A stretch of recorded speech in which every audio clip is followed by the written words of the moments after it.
Merci Madame la Présidente, collègues, Mesdames et Messieurs les ministres. Vous avez perdu. Et vous aurez beau parler 1 heure durant pour empêcher le vote, vous avez perdu. Vous parlez longtemps, mais vos idées sont toujours aussi courtes, surtout pour un PowerPoint McKinsey, Madame la Ministre. Vous avez perdu dans les urnes, débâcles européennes, raclée électorale aux législatives.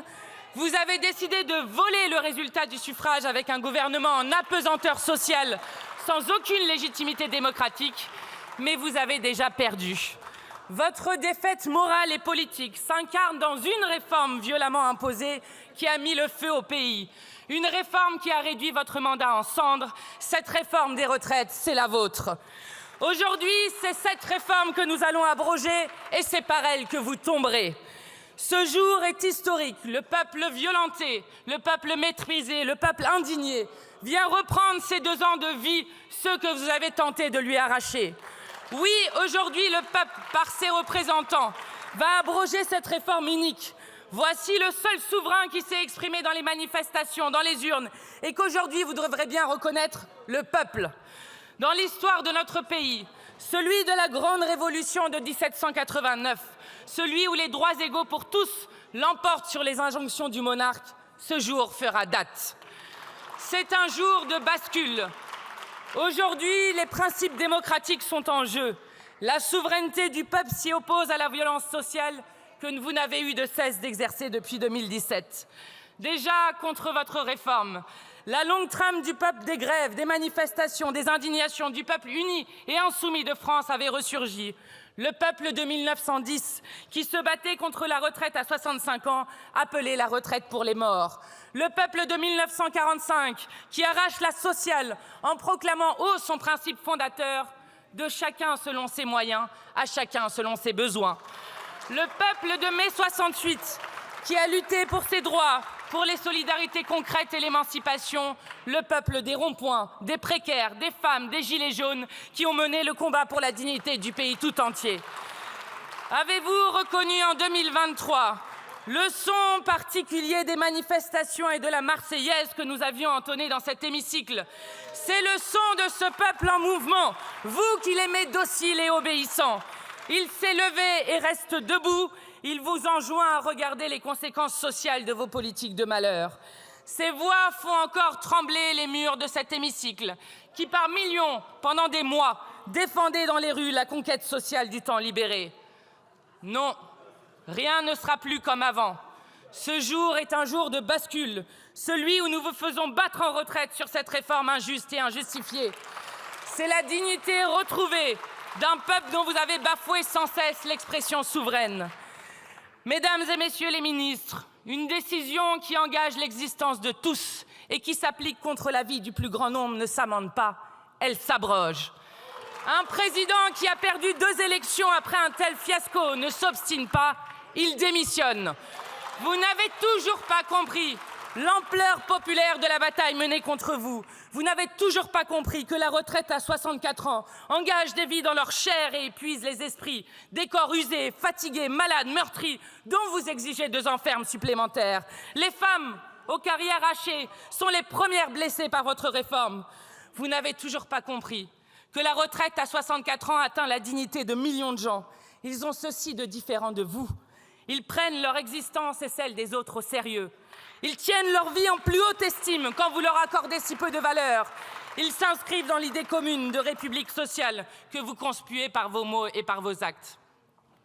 Vous n'avez toujours pas compris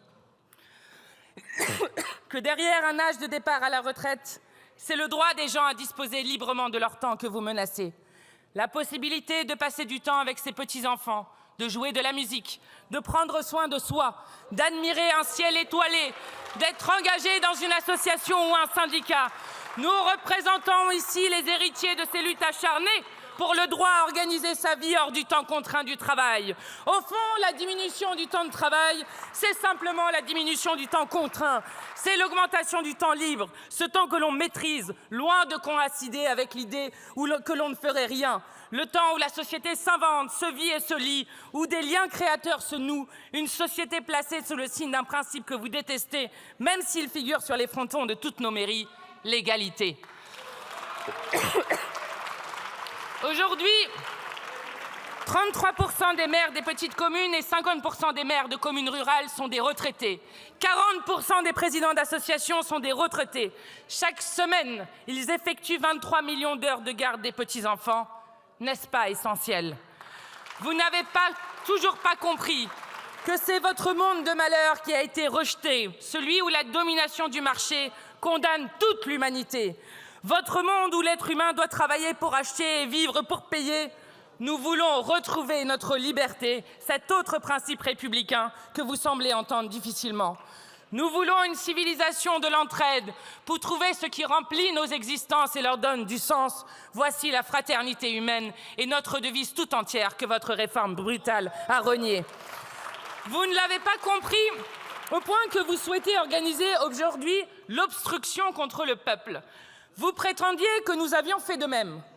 Mais quand nous avons mis tout en œuvre pour faire échouer votre réforme, c'était fort d'un mandat venu du pays tout entier. Aujourd'hui, faible, conspué, rejeté, vous souhaitez organiser l'obstruction par le mandat que vous portez toujours, celui confié par les plus fortunés de ce pays, qui refusent la moindre concession pour partager les richesses, eux qui repousseraient encore davantage l'âge de la retraite, comme les plus extrêmes d'entre vous le proposent. Aujourd'hui est un jour de bascule, celui où nous réparons votre affront fait à la souveraineté populaire, celui où termine la lente agonie de la présidence d'Emmanuel Macron.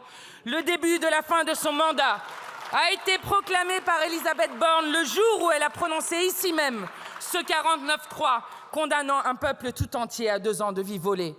Son mandat a pris fin à ce moment-là, car dès lors, plus personne ne croyait en vous. Ce président en dessous de tout, qui se croit autorisé à insulter le peuple frère haïtien. Ce président qui s'en prend au droit international en refusant d'appliquer le mandat d'arrêt de la Cour pénale internationale contre Netanyahou. Ce président qui nous couvre de honte aux yeux du monde. Car il y a une réalité internationale à l'œuvre dans cette bataille des retraites. Votre gouvernement autoritaire a été observé partout. Partout, ce passage en force a été vu pour ce qu'il était, la négation de la souveraineté populaire, le refus des principes fondateurs de la Révolution française, la haine de la solidarité que vous portez en étendard. Quant à nous, nous portons aujourd'hui le drapeau qui rend le monde fier de la France. Ces principes qui font que sa voix résonne et porte lorsqu'elle est cohérente avec elle-même. Aujourd'hui, la France peut se retrouver, montrer que la démocratie existe toujours dans ce pays. Aujourd'hui est un jour de bascule. La France peut renouer avec la conquête des droits nouveaux. Aujourd'hui, 62 ans, demain, 60 ans. Cette réforme était destinée à tomber avec vous. Elle tombera aujourd'hui et vous tomberez bientôt. Si vous nous empêchez de voter aujourd'hui, ce ne sera qu'une raison de plus pour vous censurer.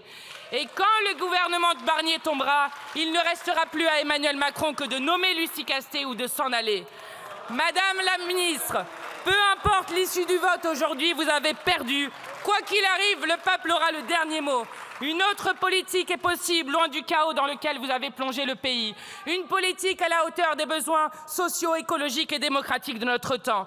Une autre politique est possible, où l'on ne prétend pas comme vous que c'est dur de faire travailler les gens davantage, que vous êtes raisonnable ou que pourrir la vie des gens serait un choix courageux, alors que vous organisez le désastre.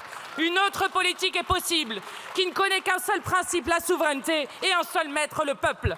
Une autre politique est possible, qui laisse ouvert l'horizon des joies collectives et du bonheur commun, comme nous y invite le poète résistant Robert Desnos par ces mots.